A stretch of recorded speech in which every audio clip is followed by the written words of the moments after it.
अस्सलाम वालेकुम नाज़रीन, आप देख रहे हैं प्रोग्राम दो टोक। मैं हूं किरण नाज। मैदान सिफारती हो, इबलाग का हो या जदीद जंगी तैयारियों का हो, भारत कदम कदम पर मुंह की खा रहा है। पाकिस्तान ने आज अब्दाली वेपन सिस्टम का बड़ा कामयाब तजर्बा किया है। ज़मीन से ज़मीन पर मार करने वाला ये मिसाइल 450 किलोमीटर की रेंज तक अपने हदफ को कामयाबी के साथ निशाना बनाने की सलाहियत रखता है। जदीद नेविगेशन सिस्टम की वजह से अब्दाली न सिर्फ दुश्मन को बासानी चकमा दे सकता है, बल्कि एटमी वॉरहेड ले जाने की सलाहियत से दुश्मन की तबाही में 4 गुना इजाफा हो जाएगा। तो मोदी जी, अब भी वक्त है, संभल जाइए, वरना आपके रिहाइशगाह नई दिल्ली का पीएम हाउस अब अब्दाली के बिल्कुल निशाने पर है। सर, सिफारती मैदान में भी पाकिस्तानी कोशिशों को कामयाबी और मौक़िफ़ को बड़ी पजीराई मिल रही है। चीन के बाद तुर्किया और स्विट्ज़रलैंड ने भी पाकिस्तान के गैर जानिबदाराना तहकीकात के मुतालबे की हिमायत कर दी है। वज़ीर आज़म शहबाज शरीफ कहते हैं कि अगर तुर्किया इस तहकीकात में शामिल होता है तो इसका खैर मकदम किया जाएगा। भारत की जानिब से नाज़रीन तहकीकात की पेशकश पर मज़बूत जवाब न देने और मुसलसल गीर और भपकियों के बाद सलामती काउंसिल का इजलास बुलाए जाने का इम्कान है। पाकिस्तानी मंदूब की जानिब से इजलास के लिए दरख्वास्त देने के इशारे पर काउंसिल के सरबराह का कहना है कि अगर इजलास के लिए दरख्वास्त आती है तो इस पर फौरी गौर किया जाएगा। इससे कशीदगी कम करने में मदद मिल सकती है। भारतीय झूठ को बेनकाब करने के लिए पाकिस्तान ने बैनुल अक़वामी मीडिया के नुमाइंदों को LOC का दौरा करवाने का फैसला किया है और वज़ीर इत्तलात के मुताबिक आलमी मीडिया के नुमाइंदों को उन मखसूस मकामात पर ले जाया जाएगा जिन्हें भारत की जानिब से दहशतगर्द कैंप्स करार दिया गया, ताकि जो भारतीय दावे हो रहे हैं उनकी कलई खोली जाए और दूध का दूध और पानी का पानी ज़रा करवाया जाए। बात हो रही है अगर बयानिए की, तो फिर बयानिए के जंग में पाकिस्तान का दूर दूर तक कोई मुकाबला नहीं है। भारत ने क्या किया, सच का रास्ता रोकने की कोशिश की, उसके लिए पाकिस्तानी न्यूज़ चैनल्स को ब्लॉक किया।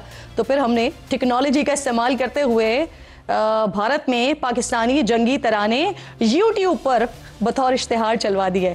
अल्फा डिफेंस नामी एक्स हैंडल इनकी जानिब से भारतीय हुकूमत को मुखातब करके इसको डिजिटल घुसपैठिया करार दिया है। हर महाज पर मुंह की खाने के बाद मोदी सरकार ने भारतीय जेलों में कैद बेगुनाह पाकिस्तानियों को जाली मुकाबलों में मारने का मंसूबा बना लिया है। सिक्योरिटी ज़राए के मुताबिक उन अफराद को शहीद करने के बाद पाकिस्तान से दरअंदाजी करने वाले दहशतगर्द करार दे दिया जाएगा। भारतीय मीडिया पहले से फराहम करदा प्लांटेड वीडियोस और तस्वीर के जरिए एक मन घड़त कहानी बनाएगा और पाकिस्तान के खिलाफ प्रोपेगेंडा करने की कोशिश करेगा। मोदी की तरह नाकामी भारतीय फ़ज़ाइया का भी मुक़द्दर बन चुकी है। सिक्योरिटी ज़राए के मुताबिक 4 दिन पहले भारतीय फ़ज़ाइया के जंगी तैयारों ने भारत के अंदर से उड़ान भरी और LOC की तरफ रुख किया, लेकिन 2019 की तरह पाकिस्तान ने इस बार फिर भारतीय फ़ज़ाइया को सरप्राइज कर दिया।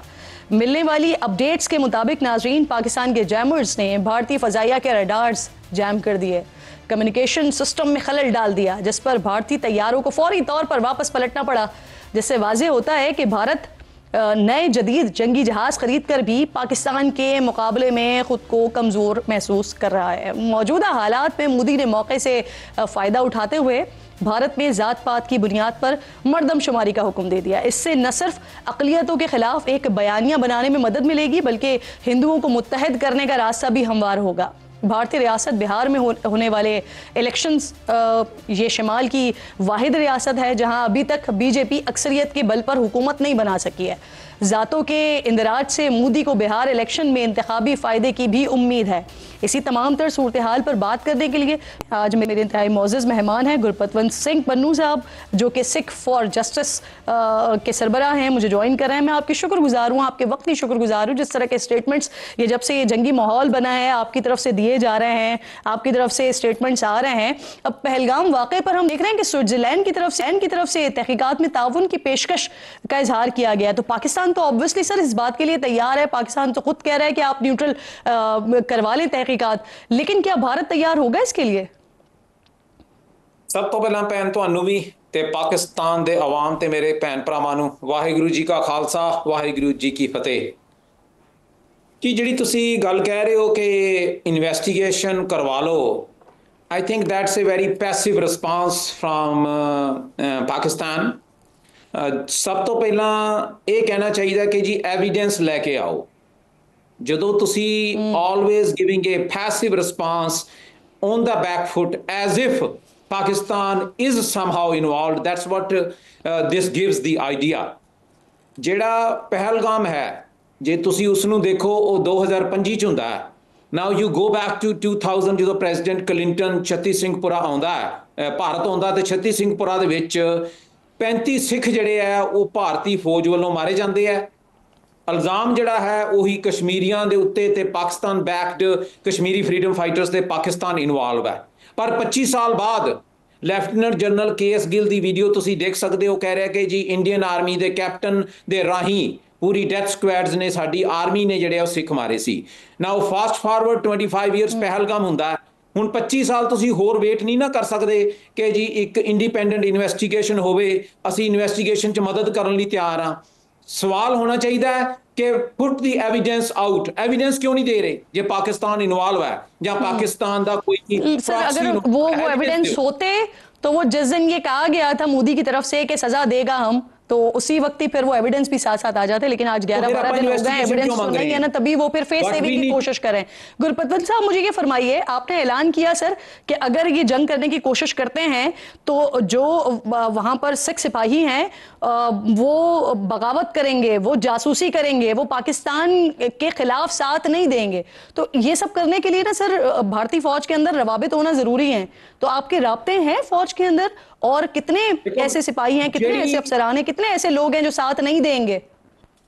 ਜਿਹੜੀ ਮੈਂ ਗੱਲ ਕਹੀ ਹੈ ਜੀ, ਉਹ ਇਹ ਕਹੀ ਹੈ ਕਿ ਜੀ ਪਾਕਿਸਤਾਨ ਦੇ ਉੱਤੇ ਜੇ ਭਾਰਤੀ ਫੌਜਾਂ ਪੰਜਾਬ ਦੇ ਰਾਹੀਂ ਆਣਗੀਆਂ ਤੇ ਅਸੀਂ ਭਾਰਤੀ ਫੌਜਾਂ ਦੇ ਜਿਹੜੇ ਟੈਂਕ ਆ ਉਹਦੇ ਸਾਹਮਣੇ ਖਲੋਵਾਂਗੇ ਤੇ ਪਾਕਿਸਤਾਨ ਤੇ ਹਮਲਾ ਨਹੀਂ ਕਰਨ ਦਿਆਂਗੇ, ਬਸ਼ਰਤੇ ਕਿ ਪਾਕਿਸਤਾਨ ਦੀ ਸਰਕਾਰ, ਪਾਕਿਸਤਾਨ ਦੀ ਜਿਹੜੀ ਫੌਜ ਹੈ ਉਹ ਪੰਜਾਬ ਦੇ ਵੱਲ ਆਵੇ ਔਰ ਸਿੱਖ ਦੀ ਪਿੱਠ ਤੇ ਖੜੇ।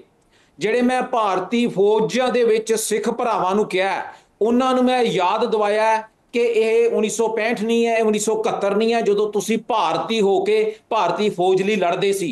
ਜੂਨ 84 ਜਦੋਂ ਹੁੰਦਾ ਹੈ, ਭਾਰਤੀ ਫੌਜਾਂ ਨੇ ਦਰਬਾਰ ਸਾਹਿਬ ਜਿਹੜਾ ਉਹਦੇ ਤੇ ਹਮਲਾ ਕੀਤਾ। ਨਵੰਬਰ 1984 ਸਿੱਖ ਨਸਲਕੁਸ਼ੀ ਕੀਤੀ, ਵਿਧਵਾ ਕਾਲੋਨੀ ਬਣਾਈ, 1000 ਤੋਂ ਵੱਧ ਸਿੱਖ ਫੌਜੀ ਵਰਦੀਆਂ ਦੇ ਵਿੱਚ ਇਹਨਾਂ ਨੇ ਜ਼ਿੰਦਾ ਸਾੜ ਦਿੱਤਾ। ਉਸ ਤੋਂ ਬਾਅਦ 84 ਤੋਂ 95 ਤੱਕ 1.5 ਲੱਖ ਸਿੰਘ ਸਿੰਘਣੀਆਂ ਪੰਜਾਬ ਦੇ ਵਿੱਚ ਮਾਰ ਮੁਕਾਏ, ਫੌਜੀ ਵੀ ਸੀ। ਮੈਂ ਉਹਨਾਂ ਨੂੰ ਯਾਦ ਕਰਾਇਆ ਹੈ ਕਿ ਭਾਰਤ ਦੇ ਵਿੱਚ ਜਿਹੜਾ ਸਿੱਖ ਫੌਜੀ ਹੈ ਉਹ ਤੁਸੀਂ ਹੁਣ ਭਾਰਤੀ ਨਹੀਂ ਹੋ, ਤੁਸੀਂ ਸਿੱਖ ਹੋ। ਤੇ ਸਿੱਖ ਕਦੀ ਵੀ ਪਾਕਿਸਤਾਨ ਦੇ ਵੱਲ, ਜਿੱਥੇ ਗੁਰੂ ਨਾਨਕ ਸਾਹਿਬ ਦਾ ਜਨਮ ਸਥਾਨ ਹੈ, ਜਿੱਥੇ ਪਾਕ ਜਗ੍ਹਾ ਹੈ, ਤੁਸੀਂ ਉਹਦੇ ਵੱਲ ਗੋਲੀ ਨਹੀਂ ਚਲਾਣੀ। ਔਰ ਅਸੀਂ ਇਸ ਦੇ ਲਈ ਮਿਲੀਅਨਸ ਆਫ ਮੈਸੇਜ ਅੱਜ ਭਾਰਤੀ ਮੀਡੀਆ ਦੇ ਵਿੱਚ ਲਗਾਤਾਰ ਚੱਲ ਰਿਹਾ ਹੈ। ਔਰ ਮੇਰੀ ਜਿਹੜੀ ਹੈਗੀ ਆ ਫੋਨ ਕਾਲਸ ਲਗਾਤਾਰ ਜਾ ਰਹੀਆਂ, 20 ਮਿਲੀਅਨ ਫੋਨ ਕਾਲਸ ਔਰ 20 ਮਿਲੀਅਨ ਮੈਸੇਜ ਜਿਹੜਾ ਹੈ ਉਹ ਪੰਜਾਬ ਔਰ ਭਾਰਤੀ ਫੌਜ ਦੇ ਵਿੱਚ ਜਿਹੜੇ ਸਿੱਖ ਹੈ ਮਿਲ ਚੁੱਕਾ ਹੈ। ਪਰ ਜਿਹੜਾ ਸਾਨੂੰ ਸਾਹਮਣੇ ਉਹ ਰਿਸਪਾਂਸ ਆਇਆ ਹੈ ਉਹ ਇਕੱਲਾ ਸਿੱਖ ਫੌਜੀ ਦਾ ਨਹੀਂ ਹੈ, ਹਰਿਆਣੇ ਦੇ ਫੌਜੀਆਂ ਦਾ, ਰਾਜਸਥਾਨ ਦੇ, ਈਵਨ ਬੰਗਾਲ ਦੇ ਫੌਜੀਆਂ ਦਾ, ਕਿ ਤੁਹਾਡੀ ਗੱਲ ਬਿਲਕੁਲ ਠੀਕ ਹੈ। ਜਿਹੜੀ ਇਹ ਜੰਗ ਨਰਿੰਦਰ ਮੋਦੀ ਤੇ ਭਾਰਤੀ ਹੁਕੂਮਤ ਲਗਾ ਰਹੀ ਹੈ, ਇਹ ਰਾਜਨੀਤਿਕ ਜੰਗ है, ਅਸੀਂ ਇਹ नहीं करना चाहते। बहुत बहुत बड़ी बात आप कह रहे हैं कि जब आपने ये मैसेज भेजे हैं सिपाहियों को, फौजियों को, अफसरान को, वो चाहे हरियाणा के हों, चाहे राजस्थान के हो, चाहे पंजाब के हों, तो वो ये इस चीज़ को एडमिट कर रहे हैं कि आप जो बात कर रहे हैं और ये जो सारी जंग है ये सियासी जंग है। सर मुझे ये फरमाइए कि बेलगाम हमले के बाद हम देख रहे हैं कि भारतीय फौज के अंदर ही ना बहुत सारी तब्दीलियां नजर आ रही हैं। अब जैसे कि जनरल राणा को बरतरफ किया गया, उनको ये इल्ज़ाम दे दिया गया कि जो फाइल्स लीक हो रही हैं, जो प्रोपेगेंडे की फाइल्स लीक हुई हैं, वो उनकी वजह से हुई हैं। इसी तरीके से दीगर हम तब्दीलियां भी देख रहे हैं। तो क्या ये कहा जा सकता है कि मोदी की एक तो पॉलिसीज, गलत पॉलिसीज की वजह से फौजियों का मोराल भी कम हुआ है और फिर ये हजीमत भी उठानी पड़ रही है? देखो, ਜਿਹੜੇ ਵੀ ਸਾਡਾ ਸੰਪਰਕ ਦੇ ਵਿੱਚ ਹੈਗੇ ਆ, ਕੰਟੈਕਟ 'ਚ ਹੈ, ਉਹ ਮੈਂ ਤੁਹਾਨੂੰ ਦੱਸ ਸਕਦਾ ਕਿ ਜਦੋਂ ਵੀ ਤੁਸੀਂ ਇੱਕ proper information and truthful facts ਚਾਹੇ ਫੌਜ ਨੂੰ ਭੇਜੋ, ਚਾਹੇ ਉੱਥੇ ਦੇ ਆਮ ਆਵਾਮ ਨੂੰ, ਪੰਜਾਬ ਨੂੰ ਭੇਜੋ, ਉਸ ਦਾ ਫਰਕ ਤਾਂ ਪੈਂਦਾ ਹੈ। ਜਿਹੜੀ ਫੌਜ ਜਿੱਤਦੀ ਹੈ ਉਹ ਹੌਸਲੇ ਬੁਲੰਦ ਤੇ ਜਿੱਤਦੀ ਹੈ। ਇਸ ਵਕਤ ਹਮੇਸ਼ਾ ਜਿਹੜੀ ਭਾਰਤੀ ਹਕੂਮਤ ਹੈ, ਚਾਹੇ ਉਹ ਅੱਜ ਨਰਿੰਦਰ ਮੋਦੀ ਦੇ ਕੋਲ ਹੈ, ਉਸ ਤੋਂ ਪਹਿਲਾਂ ਕਾਂਗਰਸ ਦੇ ਕੋਲ ਸੀ, ਤੁਸੀਂ ਇਸ ਨੂੰ ਐਜ਼ ਅ ਇੰਡੀਆ ਲੈਣਾ ਹੈ। ਤੁਹਾਡੀ ਜੰਗ ਜਿਹੜੀ ਹੈ ਉਹ ਨਰਿੰਦਰ ਮੋਦੀ ਨਾਲ ਨਹੀਂ ਹੈ। ਜਿਹੜੀ ਪਾਕਿਸਤਾਨ ਦੀ ਹੋਂਦ ਨੂੰ ਖਤਰਾ ਹੈ ਉਹ ਨਰਿੰਦਰ ਮੋਦੀ ਕੋਲੋਂ ਨਹੀਂ ਹੈ, ਉਹ ਹਿੰਦੁਸਤਾਨ ਕੋਲੋਂ ਹੈ। ਹਿੰਦੁਸਤਾਨ ਦੇ ਵਿੱਚ ਜਦੋਂ ਫੌਜ ਲੜਦੀ ਹੈ ਤਾਂ ਹਮੇਸ਼ਾ ਸਿੱਖ ਰੈਜੀਮੈਂਟ ਸਾਹਮਣੇ ਆਉਂਦੀ ਹੈ। ਇਸ ਵਕਤ ਉਹਨਾਂ ਦੇ ਹੌਸਲੇ ਬੁਲੰਦ ਨਹੀਂ ਗੇ। ਚਾਹੇ ਉਹ ਲੜਨਗੇ ਵੀ, ਮੈਨੂੰ ਨਹੀਂ ਪਤਾ ਉਹ ਬਗਾਵਤ ਕਰਨਗੇ ਕਿ ਨਹੀਂ ਕਰਨਗੇ, ਪਰ ਜਦੋਂ ਜੇ ਉਹ ਲੜਨਗੇ ਵੀ ਉਹਨਾਂ ਦੇ ਹੌਸਲੇ ਬੁਲੰਦ ਨਹੀਂ, ਉਹ ਜਿੱਤ ਨਹੀਂ ਸਕਦੇ। ਜੋ ਇੰਟਰਨਲ ਉੱਥੇ ਹੋ ਰਿਹਾ ਹੈ, ਇਹ ਗੱਲ ਦਾ ਪ੍ਰਚਾਰ ਅਸੀਂ ਕੰਪੇਨ ਮੁਹਿੰਮ ਜਿਹੜੀ ਆ ਉਹ ਬਿਲਕੁਲ ਚਲਾ ਚੁੱਕੇ ਹਾਂ ਕਿ ਇਹ ਜਿਹੜੀ ਜੰਗ ਹੈ ਭਾਰਤ ਦੀ ਸਿਆਸੀ ਰਾਜਨੀਤਿਕ ਜੰਗ ਹੈ, ਇਹ ਤੁਹਾਡੀ ਹੱਦਬੰਦੀ ਦੀ ਜੰਗ ਨਹੀਂ ਹੈ। ਸਿੱਖ ਫੌਜੀ ਜਿਹੜਾ ਹੈ ਉਹ ਭਾਰਤੀ ਨਹੀਂ ਹੈ, ਉਹ ਹਿੰਦੁਸਤਾਨ ਨਹੀਂ ਹੈ। ਤੁਹਾਡਾ ਦੁਸ਼ਮਣ ਜਿਹੜਾ ਉਹ ਪਾਕਿਸਤਾਨ ਨਹੀਂ ਹੈ, ਜਿੱਥੇ ਸਾਡਾ ਗੁਰੂ ਨਾਨਕ ਸਾਹਿਬ ਦਾ ਜਨਮ ਸਥਾਨ ਹੈ। ਤੇ ਪਾਕਿਸਤਾਨ ਦਾ ਆਵਾਮ ਅੱਜ ਪਾਕਿਸਤਾਨ ਦਾ ਆਵਾਮ ਜਿਹੜਾ ਹੈ, ਜਲਾਲਪੁਰ ਜਿਹੜਾ ਭੱਟੀਆਂ ਜਿਹੜਾ ਹਾਫਿਜ਼ਾਬਾਦ ਹੈ, ਉੱਥੇ ਖਾਲਿਸਤਾਨ ਦੀ ਸਪੋਰਟ 'ਚ ਪਾਕਿਸਤਾਨ ਦੇ ਬਸ਼ਿੰਦਿਆਂ ਨੇ ਨਾਰੇ ਲਗਾਏ ਹੈ, ਉੱਥੇ ਉਹਨਾਂ ਨੇ ਰੈਲੀ ਕੱਢੀ ਹੈ। ਅੱਜ ਭਾਰਤੀ ਫੌਜ ਦੇ ਵਿੱਚ ਜਿਹੜੀ ਉਹਨਾਂ ਦੀ ਹੌਸਲੇ ਹੈ ਉਹ ਟੁੱਟੇ ਹੋਏ ਹੈ, ਉਹ ਜਿੱਤ ਨਹੀਂ ਸਕਦੇ। सिंह साहब ये भी फरमाइए सर, चंद रोज पहले राफेल तैयारों की बड़ी बात 2019 में भी मोदी साहब ने की थी कि अगर राफेल होते हमारे पास तो सिचुएशन कुछ और होती, लेकिन इस बार अभी इन्होंने कोशिश की सरहद के करीब राफेल्स को लाने की, लेकिन पाकिस्तान ने अपनी टेक्नोलॉजी का इस्तेमाल करते हुए इसे जैम कर दिया। तो भारत के पास ये बड़ा वाज़ेह तौर पर पैगाम गया है कि आप जितने भी राफेल्स को इंडक्ट कर लें अपने फ्लीट में, लेकिन उसके बावजूद भी पाकिस्तान के पास सब चीज़ों का तोड़ मौजूद है, मुकाबला नहीं है आपका। देखो भैन, ਉਹਦੇ ਲਈ मैं एक गल दसदा, do not ever underestimate your enemy, especially an enemy like Hindustan, which always stabs you in the back. This might be their war strategy, this might be their battle strategy to see that when we are going to go for all-out war, what Pakistan's response is going to be. ਹਜੇ ਜੰਗ ਸ਼ੁਰੂ ਨਹੀਂ ਹੋਈ ਹੈ। ਸਭ ਤੋਂ ਪਹਿਲਾਂ ਇਸ ਵਕਤ ਪਾਕਿਸਤਾਨ ਨੂੰ ਆਪਣੀ ਹੱਦਬੰਦੀ ਜਿਹੜੀ ਹੈ ਉਹ ਸਟਰੋਂਗ ਕਰਨੀ ਪੈਣੀ ਹੈ। ਆਵਾਮ ਜਿਹੜਾ ਹੈਗਾ ਬਾਰਡਰਾਂ ਦੇ ਉੱਤੇ, ਉਹਨਾਂ ਨੂੰ ਵੀ ਹਥਿਆਰਬੰਦ ਕਰਨਾ ਪੈਣਾ ਹੈ। ਤੁਸੀਂ ਪਾਕਿਸਤਾਨ ਨੇ ਹਮੇਸ਼ਾ ਇਹ ਦੇਖਣਾ ਹੈ ਕਿ ਹਿੰਦੁਸਤਾਨ ਜਿਹੜਾ ਉਹ ਸਾਹਮਣੇ ਐਂਡ ਫੇਅਰ ਲੜਾਈ ਨਹੀਂ ਕਦੀ ਲੜਦਾ। ਅਸੀਂ ਵੇਖ ਚੁੱਕੇ ਹਾਂ, they always stab you in the back. This can be their strategy, so you have to be fully prepared. The Pakistan army and awam और सरकार ਜਿਹੜੀ ਉਹਨਾਂ ਨੂੰ ਪੂਰਾ ਦੇਖਣਾ ਪੈਣਾ ਹੈ ਕਿ ਜੇ ਹਮਲਾ ਹੁੰਦਾ ਤਾਂ ਇਹਨਾਂ ਦਾ ਮੁਕਾਬਲਾ ਕਿੱਦਾਂ ਕਰਨਾ। जी सर, अंडर एस्टिमेट तो बिल्कुल नहीं कर रहे, बिल्कुल आपकी बात दुरुस्त है, और हम भी यही समझते हैं कि अगर ये जंग छिड़ती है तो फिर ये तबाही की तरफ मामला जाएगा। तो इसलिए पाकिस्तान तो अपनी दिफाई पोजीशन पर है और कंप्लीट दिफाई पोजीशन पर है। आप खालिस्तान की तहरीक चला रहे हैं सर, आसाम, मणिपुर समेत कई रियासतों में अलग अलग तहरीकें चल रही हैं। अब तो बांग्लादेश भी सर कह रहा है कि अगर पाकिस्तान पर हमला करता है भारत तो हमें 7 सिस्टर स्टेट्स पर हमला करना चाहिए। अगर ऐसा होता है तो कितने टुकड़े हो सकते हैं भारत के?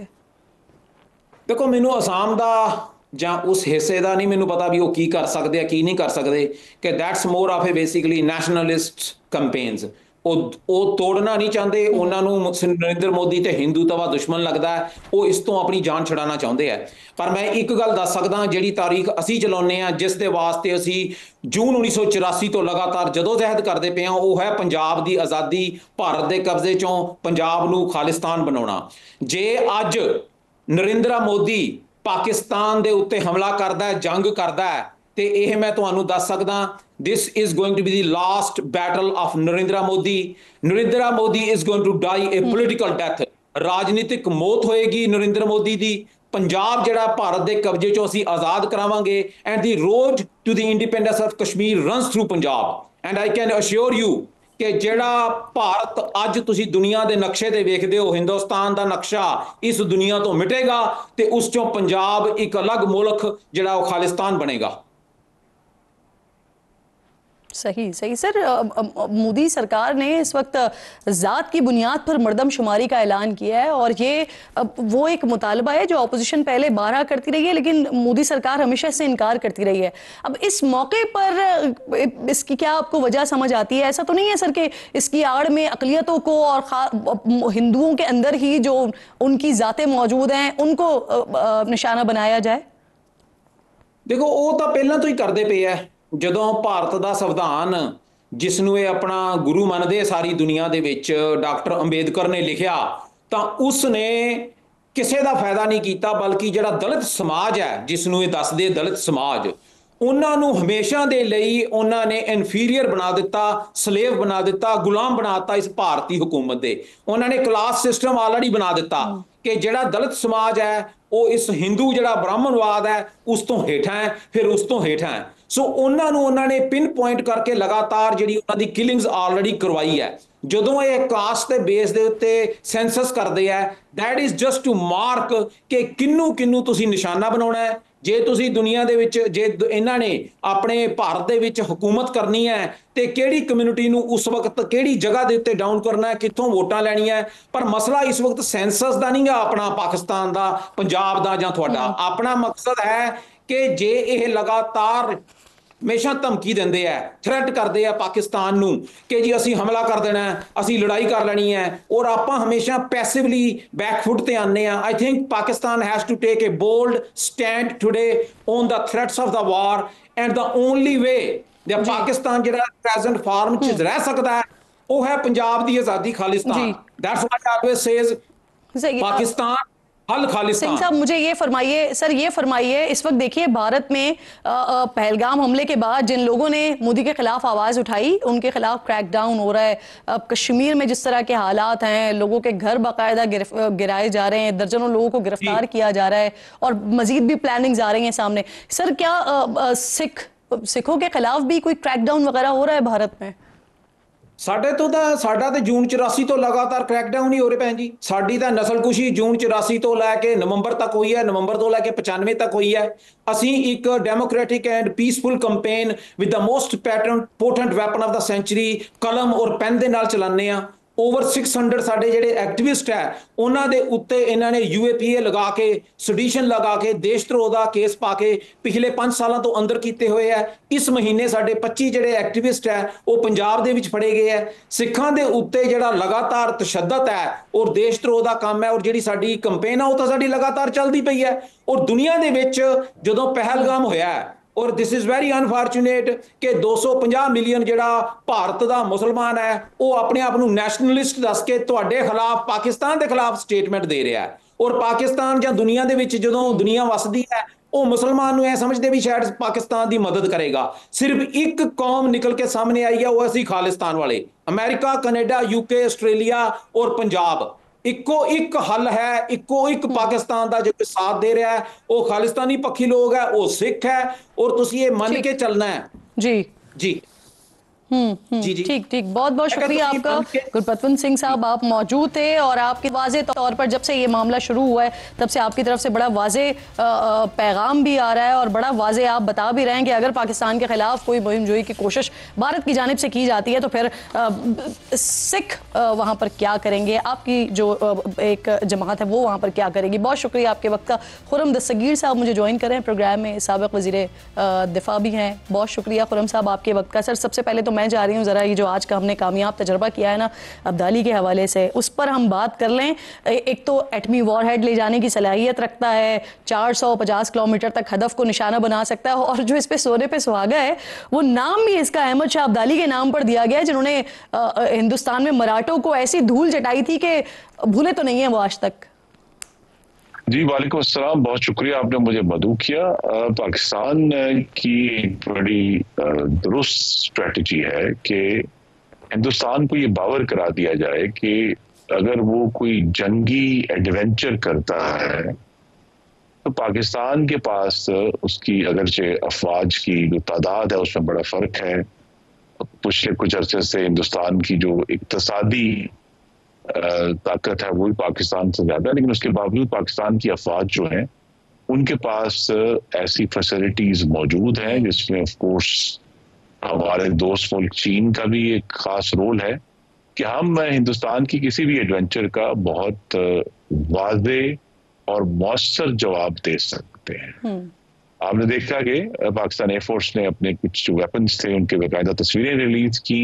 आज का जो टेस्ट है अब्दाल का वो भी यही जाहिर कर रहा है कि पाकिस्तान के पास स्ट्रेंथ मौजूद है। पाकिस्तान इसी तरह हालिया दिनों में अपनी जो नेवी है जी उसकी कैपेबिलिटीज जो है और वहाँ भी जो हमने एयर पेट्रोलिंग की है तो हर लिहाज से पाकिस्तान ने हिंदुस्तान को ये मुतनब्बे कर दिया है। ये असल में आज का जो टेस्ट है या इससे पहले जो तस्वीरें रिलीज हो रही हैं, वीडियोज रिलीज हो रही हैं, वो हिंदुस्तान को वार्निंग है कि इस दफा अगर उन्होंने कोई ऐसा कदम उठाया जंग की तरफ तो 2019 से ज्यादा मुंह तोड़ जवाब मिलेगा। और सर ये जो आगाज में सबसे पहले सिंतास मुआहदे की थी, अगर इस तरह की कोई कोशिश भारत की तरफ से होती है, अगर पानी रोकने की कोशिश की जाती है, जिसका हमें पता है कि 7, 8, 10 साल तक तो ये कोई पॉसिबिलिटीज नहीं दिखाई दे रही, $मिलियन ऑफ चाहिए, इस वक्त हमें तबाह कर देना चाहिए उस इंफ्रास्ट्रक्चर को सर। बेस्ट एस्टिमेट्स हैं माहिरीन के, 5 से 7 साल में तो हिंदुस्तान के पास ये एबिलिटी नहीं है कि वो पानी को की जो बड़ी तादाद को रोक सके। और हमने देखा भी है 2014 में जब दरिया झेलम में एक सैलाब आया था तो पूरा श्रीनगर डूब गया था जी। तो लिहाजा वहां जब इतना पानी आएगा और पाकिस्तान में आउटलेट होने के बावजूद श्रीनगर डूब गया था, जिसका मतलब ये है कि पानी की जो तादाद है वो उनके लिए भी एक कोई इतना आसान नहीं है। लेकिन अगर उन्होंने कोशिश की तो पाकिस्तान के पास ये ऑप्शन है और रहना चाहिए कि पानी का मामला जो है वो एक हम कह सकते हैं कि सिविलाइजेशनल इशू है, जो करोड़ों पाकिस्तानियों का जिंदगियों का इशू है। और उसमें अगर कोई क्लैश होता है तो हिंदुस्तान के लोग भी इन्वॉल्व होंगे। और तीसरी जो बात है जो है हिंदुस्तान को 2019 के बाद से जो तब्दीली आई है वो नहीं ये समझ नहीं आई कि दुनिया में अब जो चीन की मौजूदगी है और अमेरिका की चीन के साथ बढ़ती हुई मुखासमत है, और 2020 में जिस तरह हिंदुस्तान को चीन के हाथों एक बहुत बड़ी शिकस्त हुई थी जो वहाँ लद्दाख में जो इनका आपस में क्लैश हुआ था, तो इस सारे जो जब भी आप पानी का मामला छेड़ेंगे तो बराह रास्त चीन भी इन्वॉल्व होगा, क्योंकि असल में जिसको हम कहते हैं अपर इंडस बेसिन, जो शमाली सिंध का तास है, जो पूरा उनका बेसिन है, उसके अंदर चीन का भी बहुत अहम उसके स्टेक्स हैं।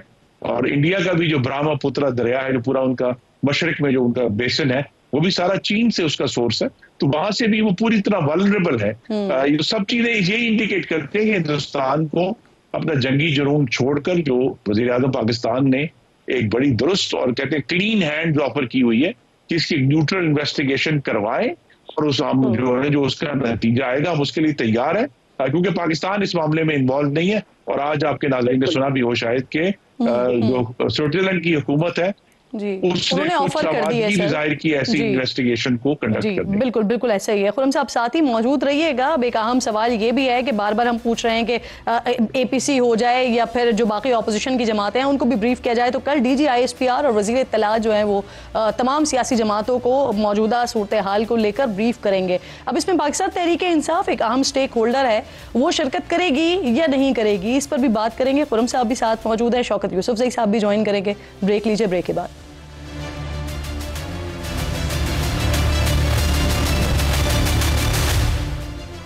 प्रोग्राम में एक बार फिर आपको खुशामदीद कहती हूँ। मेरे दोनों मेहमान मेरे साथ मौजूद हैं, खुर्रम दस्तगीर साहब भी और शौकत यूसुफजई साहब भी। खुर्रम साहब ज़रा आप फरमाइएगा सर, पाकिस्तान ने भारत से कशीदगी के मामले पर सलामती काउंसिल इजलास बुलाने की दरख्वास्त का इंदिया दिया। काउंसिल की सरबराही ग्रीस के पास है और इसका भी कहना है कि इस हवाले से जल्द इजलास बुलाया जाएगा। इस इजलास से हमें हासिल क्या होगा, जबकि अमरीका का रवैया हमारे सामने है सर? जी, लेकिन पाकिस्तान चूंकि इस वक्त गैर मुस्तकिल रुकन है सिक्योरिटी काउंसिल का, तो हमारे पास असल में मौका जो सिक्योरिटी काउंसिल में है अपनी सफाई देने का नहीं है। हिंदुस्तान को बतौर एक दहशतगर्द रियासत कई फैसला कुन एविडेंस पेश करनी है। ये हमारे अमेरिका से भी एविडेंस है, कनाडा में भी एविडेंस है, पाकिस्तान में एविडेंस है कि इन्होंने जो है वो किराए के कातिल इस्तेमाल करके हिंदुस्तान की रियासत ने ये दहशतगर्दियां की हैं। हमारे पास दूसरी एविडेंस बड़ी स्ट्रॉन्ग है बलोचिस्तान के बारे में, वो हम पेश करेंगे। हमारे पास कुलभूषण यादव की सूरत में एक जीता जागता हिंदुस्तान की जो दहशतगर्दी है उसका सबूत मौजूद है। तो हमें जो सिक्योरिटी काउंसिल का इजलास है वो अपने लिए नहीं, हिंदुस्तान के ऊपर एक समझे सफारती जिसे कहते हैं नैरेटिव का हमला करने के मौके के तौर पर इस्तेमाल की जरूरत है। अच्छा खुर्रम साहब ये भी फरमाइएगा सर, खबरें हैं कि हुकूमत कौमी असेंबली का इजलास बुलाने का फैसला कर रही है 5 मई को। कल मेरे प्रोग्राम में शेख वकास साहब बात कर रहे थे तो वो कह रहे थे कि मोदी ने अगले ही दिन हमले के फौरन एपीसी बुला ली थी, हमारी हुकूमत ने अभी तक एपीसी क्यों नहीं बुलाई है सर? जी, पहले तो तहरीक इंसाफ ने ये जवाब देना है कि पाकिस्तान के खिलाफ IMF को 2 अशखास ने खत लिखे हैं, एक इमरान खान और दूसरा नरेंद्र मोदी। तो उनको ये जवाब देना पड़ेगा और ये आए कौमी असेंबली में आए और आकर इसका जवाब दें पहले कि पाकिस्तान के मफादात के खिलाफ जो है हिंदुस्तान और तहरीक इंसाफ साथ साथ खड़े हैं, इसका जवाब उन्होंने देना है। दूसरा इशू ये है कि मैं चूंकि उन 3 इजलासों का ऐनी शाहिद हूँ जो कौमी सलामती के इजलास थे फरवरी 2019 में जब ये तनाव हुआ, और उसके बाद 2021 में 2 हुए, कि बानी चेयरमैन तो वजीर आजम होते हुए उन 3 इजलासों में नहीं आए जब उनकी जिम्मेदारी थी।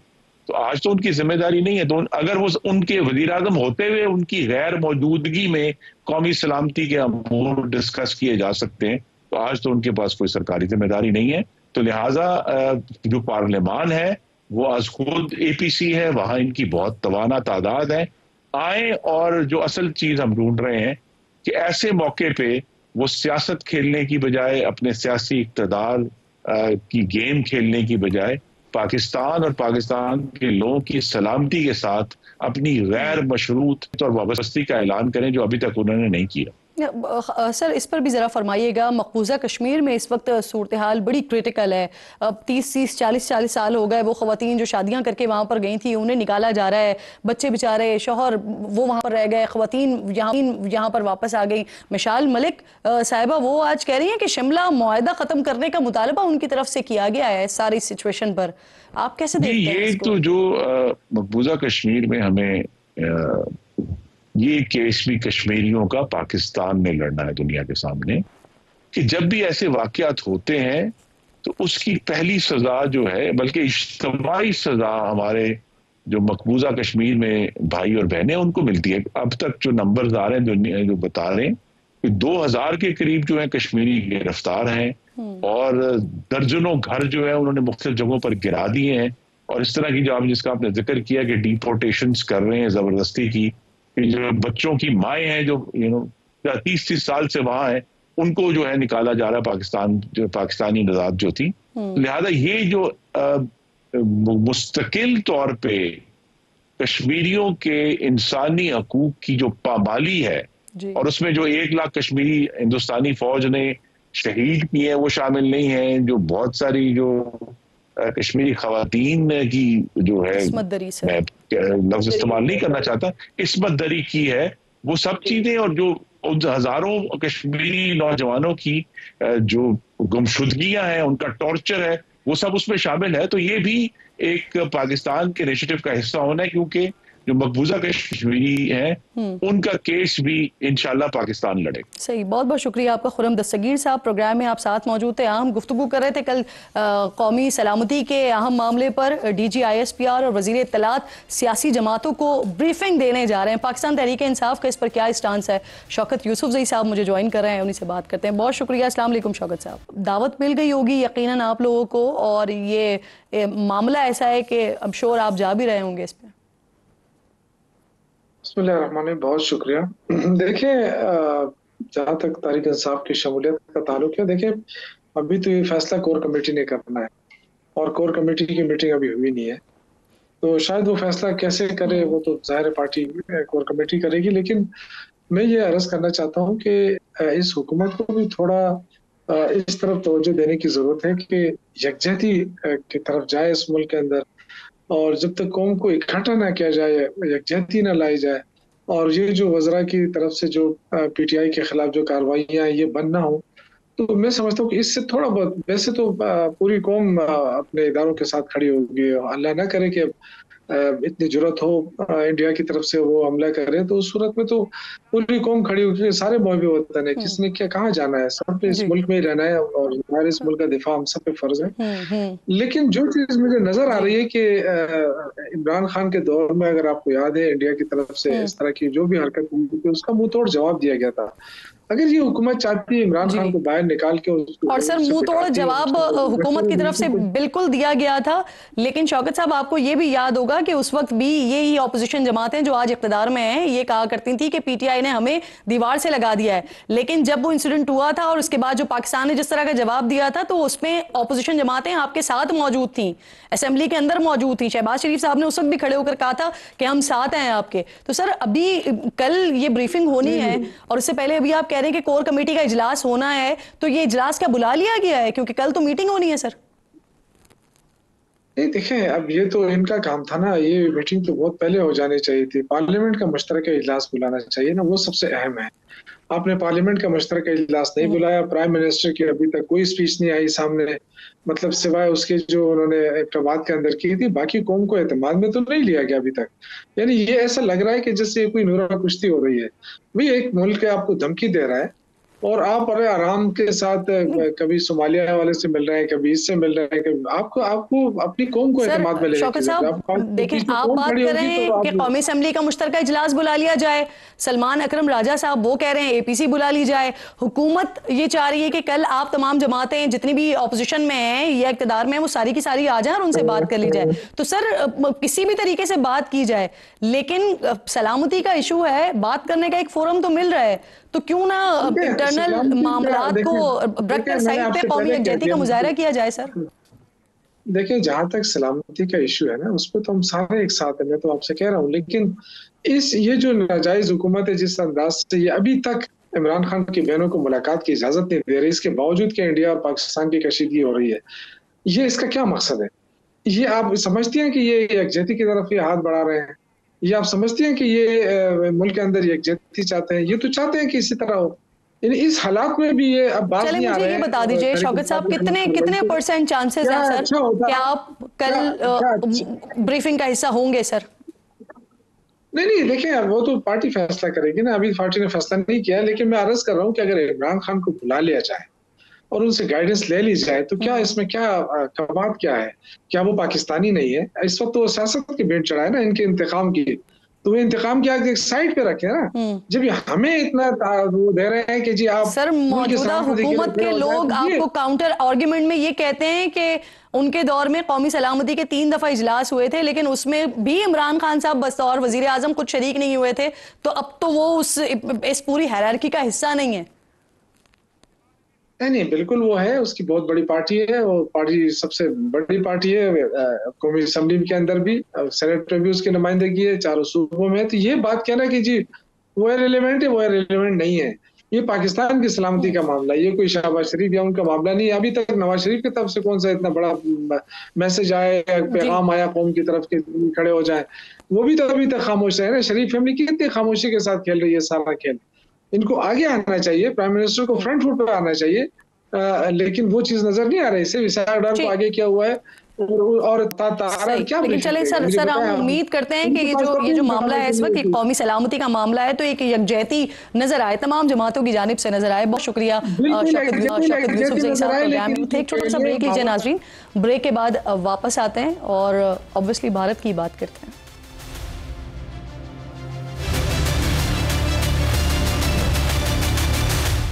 प्रोग्राम में एक बार फिर आपको खुशामदीद कहती हूँ नाज़रीन। फ़नो सकाफ़त लोगों को जोड़ने, सरहदों को समेटने और दिलों को मिलाने का काम करता है। एक ज़माना हुआ करता था कि सरहद के इस पार हो या उस पार हो, पंछी, नदियाँ और पवन के झोंकों की तरह दोनों तरफ से गानों, फिल्मों, अदाकारों, गुलकारों का आना जाना लगा रहता था। हालात में कभी कभी खटपट भी हो जाती थी, तो फ़नो सकाफ़त का जो दो तरफ़ा रिश्ता था वो जारी रहता था। हमारे गुलाम अली ख़ान के गीत और गज़लें दिल्ली, अमृतसर, मुंबई में गूंजती थीं, तो वहीं वहाँ के फिल्मी गीतों से लेकर जगजीत सिंह की गायकी लाहौर, कराची से लेकर खैबर पख्तूनख्वा तक सुनी जाती थी। लेकिन जब से इंतहा पसंद मोदी की नफरत अंगेज सियासत ने दिल्ली का तख्त संभाला है, शिद्दत पसंद हिंदुत्वा जमात बीजेपी ने फ़नो सकाफ़त के इस खूबसूरत और मोहब्बत भरे तौर तरीक़ों में भी नफरत अंगेज सियासत का जहर घोल दिया है। जब से नरेंद्र मोदी की क़यादत में बीजेपी दिल्ली के तख्त पर बराजमान हुई है, पाकिस्तान दुश्मनी, मुसलमान नफरत ही इंडियन फिल्म्स का मरकज़ बन चुकी हैं। बॉलीवुड में पाकिस्तान मुखालिफ फिल्म्स की एक दौड़, एक रेस लगी हुई है, जिसमें बड़े बड़े खूबसूरत फिल्मी सितारों से सजाकर तकरीबन 2 अरब की आबादी को झूठ बेचा जाता है। और जो सबसे मज़ेदार और मज़े का खेज़ चीज़ होती है ना इन फिल्मों में या इन वेब सीरीज़ में, वो पाकिस्तानियों का हुलिया और अंदाज़े गुफ्तगू होता है। आंखों में काला सुरमा, कंधे पर रुमाल, सर पर टोपी और जनाब की भरमार, न जाने कौन से पाकिस्तानियों का हुलिया बयान किया जाता है। इंडियन एंटरटेनमेंट इंडस्ट्री के बड़े बड़े नाम भी इतने अंधे हो चुके हैं कि उनकी तख्लीकी और तामीरी सलाहियतों पर शक सा होने लगा है। जो कल तक कल्चर, एक्सचेंज, मेल मिलाप और इंतहा पसंदी के खिलाफ खुलकर बोला करते थे, आज वो भी मोदी की हाँ में हाँ मिला रहे होते हैं। मोदी वजारत उज़्मा की कुर्सी पर पिछले 11 साल से बैठे हुए हैं। इस दौरान नाजरीन एक रिपोर्ट के मुताबिक 47 से ज़ायद फिल्म्स पाकिस्तान और मुसलमान मुखालिफ बनाई जा चुके हैं। यानी सालाना कम से कम 3 फिल्में मोदी के मुसलमान और पाकिस्तान नफरत अंगेज नज़रिए पर बॉलीवुड बना रहा होता है। OTT प्लेटफॉर्म्स की अगर बात करते हैं तो फिर वहाँ पर जो सीरीज़ बन रही हैं उसकी तादाद तो इसके अलावा है। 2023 में बॉलीवुड में 6 फिल्म्स ऐसी बनाई गईं जिनमें मुसलमानों को विलन दिखाया गया। 2024 जो कि इलेक्शन का साल भी था, इस साल में मुसलमान मुखालिफत में बनने वाली बॉलीवुड फिल्म्स की ये तादाद 20 तक जा पहुंची थी। इंडियन खुफिया एजेंसी, जिसका जो असल काम होता है वो कौमी सलामती का होता है और यही होना चाहिए, लेकिन अपने काम में नाकामी और निकम्मेपन के बाद ये रॉ खुफिया एजेंसी से ज़्यादा फिल्मी एजेंसी बन चुकी है और अब पाकिस्तान मुखालिफ फिल्म्स और OTT प्लेटफॉर्म्स पर रिलीज़ होने वाली सीरीज़ को फंड कर रही है। कुछ अर्सा पहले ये रिपोर्ट्स भी सामने आई थी कि रॉ का एक फाइनेंस डिपार्टमेंट पाकिस्तान मुखालिफ फिल्म्स की फंडिंग और सहूलियात की फराहमी के लिए कायम किया गया है, जो मुसलमानों और पाकिस्तान के ख़िलाफ़ फिल्म्स बनाने और झूठ को सच, अपनी नाकामी को कामयाबी बनाने का काम करते हैं और दिखाने के लिए ये काम किया जाता है। मोदी के इस मुस्लिम और पाकिस्तान मुखालिफ झूठे प्रोपेगेंडे को हवा देने और ग्लोरीफाई करने वाली फिल्म्स के लिए खुसूसी तौर पर मोदी सरकार की तरफ से भारत में टैक्स छूट और मराद भी दी जाती हैं। खुद नरेंद्र मोदी नामवर बॉलीवुड स्टार्स को अपनी दावतों में मदऊ करते हैं।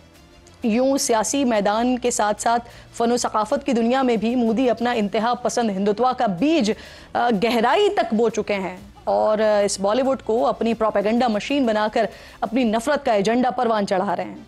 फिल्मी प्रोपेगेंडे में गलती से भी अगर कोई अपने ज़मीर की आवाज़ सुनकर इंतहा पसंद नज़रिए से हटकर काम करे, नफरत के इस माहौल को तोड़ने के लिए पाकिस्तानी फ़नकारों को अपनी फिल्म का हिस्सा बनाने की कोशिश करे, तो फिर बीजेपी के ये खूनख्वार गुंडे जिस तरह मसाजिद, दरगाहों और मुसलमानों के घरों में घुसकर उनको अपनी इंतहा पसंदी का निशाना बनाते हैं, इसी तरह बीजेपी के ये बदमाश ऐसी किसी फिल्म का रिलीज़ होना भी महाल बना देते हैं, बल्कि अपने ही मुल्क के सिनेमा घरों को तोड़ने फोड़ने से भी गुरेज नहीं करते हैं।